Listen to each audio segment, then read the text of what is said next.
आणि यानंतरची बातमी ठाण्यात नाही, पुण्यापाठोपाठ आता ठाण्यात सुद्धा अनधिकृत पब आणि बारवरती कारवाई करण्यास सुरुवात झाली आहे। राज्याचे मुख्यमंत्री एकनाथ शिंदेंच्या निर्देशांनुसार ठाणे महानगरपालिका क्षेत्रात कारवाईला सुरुवात झाली।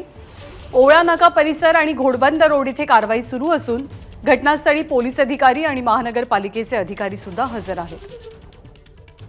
हितेश पांचाळ आपल्याला माहिती देतील। हितेश, कारवाई संदर्भातलं कसं चित्र आहे सध्या?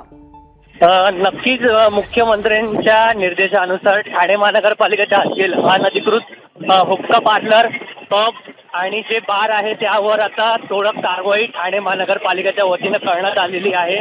त्यासोबतच या परिसरामध्ये पहिली ओळा नाका या परिसरामध्ये मयुरी बारवर आता पहिली कारवाई करण्यात आली आहे आणि त्या संदर्भात आता ठाण्यातील विविध ठिकाणी वंडर मॉल परिसर असेल, LBS चेकनाका इथे न्यू मॉडेलला या ठिकाणी अनधिकृत बांधलेले जे बांधकाम आहे त्यावर आता कारवाई सुरू आहे आणि त्यासोबतच काल पोलीस आयुक्त आशुतोष डुंबरे यांनी देखील निर्देश दिले होते की जे हुक्का पार्लर आहे त्यावर कारवाई सुरू आहे। त्यासोबतच आता मुख्यमंत्री यांनी जे आदेश दिले त्यावर आता पुण्यातली ड्रग्सची प्रकरणं वाढल्यानंतर ठाण्यामध्ये सुद्धा मुख्यमंत्र्यांनी कडक कारवाई करण्याचे आदेश दिले अनधिकृत पब्सवरती आणि बारवरती। हितेश, धन्यवाद।